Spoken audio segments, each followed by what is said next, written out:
Jamal Hill is looking bigger than ever. The former UFC light heavyweight champion recently announced his move up to heavyweight, and his physique has changed dramatically compared to his days at 205 pounds. Now, Hill has jumped onto the viral Netflix documentary trend, sharing a video that pokes fun at his new heavyweight build.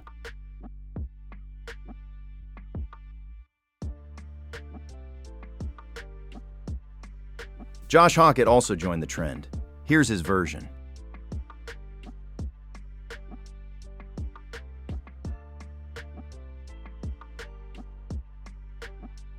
He's gay. Michael Bisping believes Conor McGregor's fighting career may have ended after UFC 329, possibly for good. On his BYM podcast, Bisping suggested retirement is McGregor's best option. He noted that a serious knee injury could require 1 to 2 years of recovery, leaving McGregor nearing 40 upon his return, with the sport having advanced significantly. Oh yeah, I mean, and that's such a good point what you said, right? Because I don't think there was an injury. So imagine that you take 5 years away, you finally come back, and then you're like, okay. And yeah, there's nothing wrong, by the way, nothing wrong with being nervous. Yeah. Right? You have been away for 5 years. You are pushing 40 now. And you're looking at Max Holloway and he's looking good. He's jumping off the side of the octagon and you're like, oh. You start thinking about that Gaethje highlight real quick. Yeah, no, exactly. You do. The doubt starts to creep in. So there's nothing wrong with that. And then you throw the first explosive thing and you blow your knee out. You know what I mean? Jesus Christ. My God. I mean, what is going through your mind there? So he says it's living hell. Dude, he should keep it in perspective a little bit. He's got 4 kids. He's got a wife. He's world famous. He's got more money than sense. You know what I'm saying? So like, but I get the disappointment. Let's just say worst case scenario, it's a torn meniscus. Sorry, best case scenario, torn meniscus. You could be back in 6 months. Worst case scenario, fully blown ACL or whatever. That can be a year. That can be 18 months. That can be a career ender sometimes, but of course medical science is great, but just mentally coming back. And then the real question that I want to get to is, do you think that it'll still be there, the fever, the demand?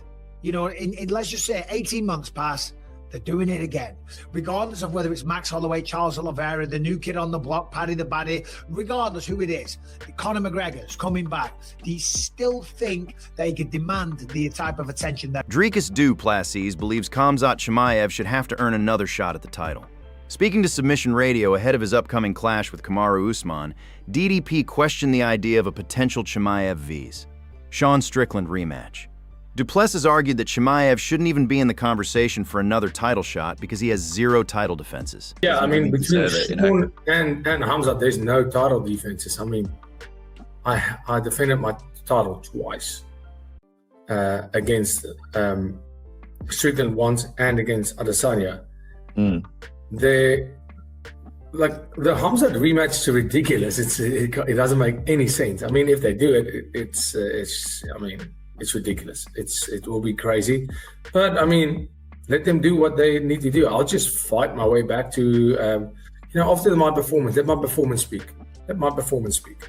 That's the thing. I mean, right now, I don't have anything to say. I can't really say anything because, I got beaten in my last fight. So, you can't really say too much. But, the fight's, 5 days away. And I'll do my talking there.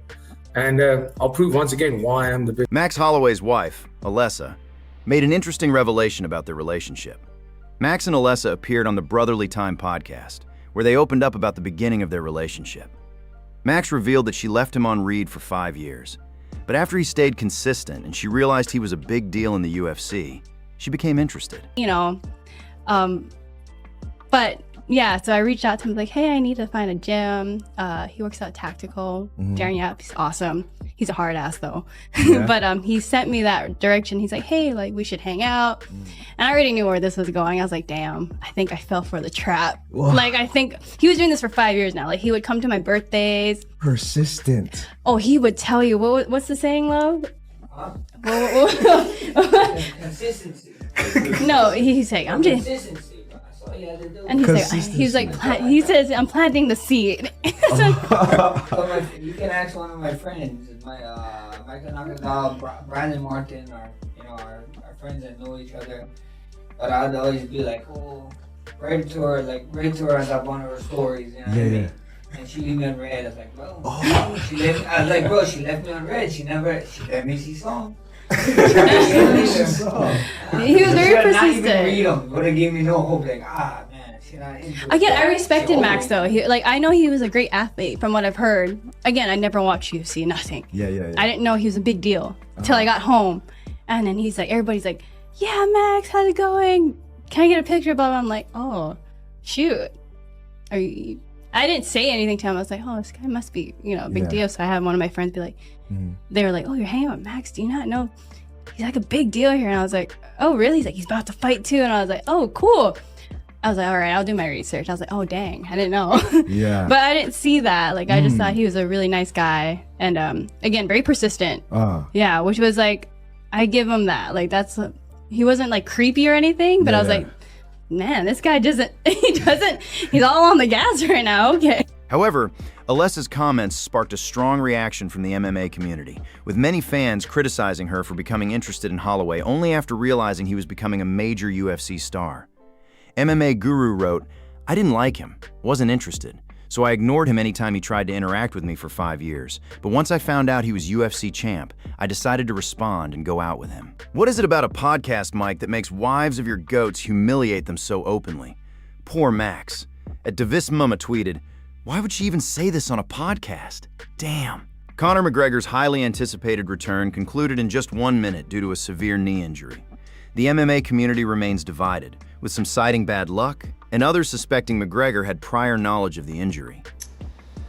I do. Yeah, I do think Conor fights again. He still, has that fire and he still wants to compete. So, he has his last fight on his UFC contract, so I'm sure he wants to fulfill that and then, see what the future holds for himself. But, Conor, he needs fighting. He really does, to keep structure in his life, to keep everything sane in his mind. So, fighting's good for Conor, so he needs that. Why I don't think there's gonna be another comeback for him, right? Especially if it's a torn ACL, it's gonna be another year off. I just don't think he's gonna have the crowd behind him like he did for this one. He can maybe talk his way into it, but like I said, he's really not even that good of a talker anymore. Maybe you give him a Chandler fight, but Chandler, you're gonna wait another year, then probably another year of him training to come back. I just think he made a lot of money this fight. I think he's pretty much done. Do you know what else there isn't concrete proof of? That he was fine before the fight. There's none. Because he comes out and throws this kick, immediately bouncing off of his left foot, putting no weight on his right foot, and trying to land that, and at no point do we see Conor McGregor using his right foot to be able to move in and out of range, throwing punches healthily. We have zero evidence of that. Yes, we have him hitting the pads like this and seemingly struggling to regain his balance after kicking the pad once and then walking off after, the third kick? That still is no proof that Conor McGregor was in any way healthy enough to do a 25-minute fight with Max Holloway, jumping in and out of range, hitting pads the way he used to. Think of how static McGregor was when he was throwing those kicks. Now look at McGregor when he's in full flow, bouncing around, jumping all over the place. I mean, looking fluid movement. This is exactly what McGregor is. It's all about movement and fluid movement. It's not about standing in one spot like that. That's McGregor on pads in full flow. Because that body language, so much of it was screaming out to someone like me who knows McGregor the way I've been watching him so closely for so many years, analyzing him for video after video after fucking video. I fucking know some shit is wrong when I see it. And you can disagree with me all you like. I don't take any offense. But even on the motherfucking ring walk, man, this is a normal Conor McGregor ring walk, okay? This is how he walks out the ring. Look at the fucking intensity in his eyes, man. It's all about the fight. It's all about, I can't wait to get in there and fucking put a beating on this guy. I am ready. And just watch the way he carries on shadow boxing the whole time. He's in the fucking zone, right? This is all about the fight, rehearsing the fight in his head over and over and over again. The fight that's about to happen. Now look at him. Looks like he's going to the fucking shop. Looks like he's going to walk the dog. Do you know what I mean? There's nothing. There is absolutely no intensity there. That doesn't look like a man who's about to have a fucking fight. Not his first fight in 5 years, where he should be a bit edgy, a bit twitchy. Yeah, look, I think Kenny, I only heard the last minute, but I think he's dead on. I think he tried to conjure up all the things from the past that it just doesn't work like that. Look, we said it, 5 years being away and doing the right thing. is hard. Like even Dominic Cruz alluded to that. You know, that guy was doing everything right. He wasn't partying. He wasn't, and it was 3 years, right? I think he said 5 years. I mean, steroids and fucking cocaine. I don't even know. I'm not saying it allegedly, whatever the hell it is. It's a lot, man. It's a lot on your body. Your body, there's things, I'm sure, Kenny, you think your brain says you could do, and you know you can't do it, right? You know what I mean? Like the brain is a really weird thing. It's going to make you believe certain things that just aren't true. And I think that's what we saw. Just he looked old when he got in there. He looked very old to me. Yep. And this is not an old man's game at that weight class for sure. Yeah. And, you know, the inactivity, I just think everything we said was kind of nothing. I don't think he was hurt before. He was throwing those kicks in the dressing room, but why he would even want to lead with a technique like that at this, like the older you get, Kenny, that's what you want to be, jumping in the air. Takes a lot of cardio to jump in the air too. Keep jumping. Colby Covington had nothing but respect for Conor McGregor after UFC 329, but he had plenty to say about Dustin Poirier. In a recent interview with Mike Heck of MMA Fighting ahead of his upcoming wrestling match against Arman Sarukian at RAF 11, Covington reacted to McGregor's injury and said he wouldn't kick him while he's down like Poirier did. Covington criticized Poirier for celebrating McGregor's struggles, arguing that Poirier should have shown the same respect, especially after his own recent troubles, including his Father's Day arrest for public intoxication. You know, I mean, McGregor, you know, he's the biggest star the sport's ever seen. So, you know, he sold a lot of tickets. I think it was the highest gate the UFC's ever seen. So, you know, he boosted the economy for the UFC and for Vegas. So good on him for doing that. You know, the excitement, the electricity that he brings to a UFC arena, you know, that can't be understated. So, you know, McGregor's still a first ballot Hall of Famer and the biggest star the sport's ever seen. So I'm not going to kick him while he's down. You know, I'm not going to be like, you know, that fraud, you know, Dustin Soy Boy, you know, Louisiana Swamp Trash Poirier. You know, I'm not going to kick him while he's down, you know, especially a guy that made, you know, Dustin's career. You know, and he was giving Dustin great advice. He said, bro, like, get this in control. Otherwise, your life's going to spiral out of control, you know? You see Dustin, you know, he's cussing at a cop and then calling the little desk ladies that are just sitting there and minding their own business, doing their job, calling them multiple times. Like, it's disgusting. Dustin Poirier is the biggest fake nice guy I've ever seen in my life. And I've been telling people for years. I've been saying Dustin's a fake nice guy. He plays a nice guy on camera, but off camera, he's a piece of person. He's a deadbeat father. And, you know, how ironic, because, you know, we're on Father's Day and, you know, he was out there cussing out cops and calling girls. So, and now that I think of it, you know, let's be honest, Mike. Now that I think of it, Conor's loss is because of Dustin's dad's fault. Why? Because, you know, you must not have seen, you know, everything that Dustin was saying was his dad's fault. He wasn't taking any blame, no accountability. You said, oh, all this is because of my dad. Oh, my dad this, you know, taking no accountability for his own actions, just blaming it all on his dad. Joe Rogan brought the vice president onto his show, and they spent almost the whole time talking UFC. From Conor going down to fights right outside the White House. Here are the best moments. So the last fight, when did you realize that was over? With Conor? Yeah. When he fell down the second time, I was like, oh, this is not good. The first time I thought he just slipped.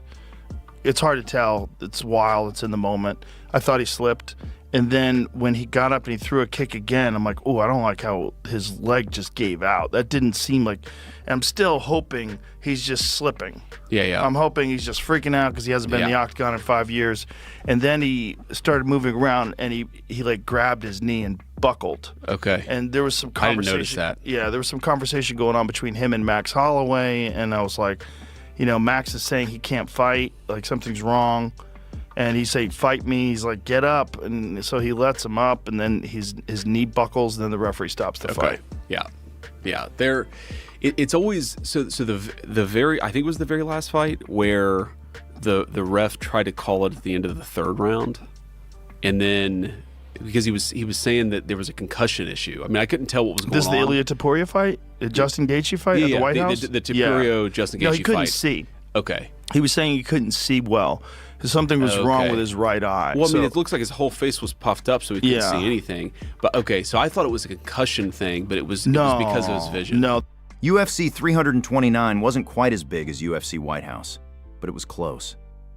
On Thursday, Paramount released the official viewership figures for last weekend's blockbuster card, headlined by Conor McGregor's return after a 5-year layoff. According to Nielsen and Adobe Analytics, UFC 329 drew 15.9 million total viewers across the US and Latin America, falling just short of last month's UFC White House event, which reached 17 million viewers across the same markets.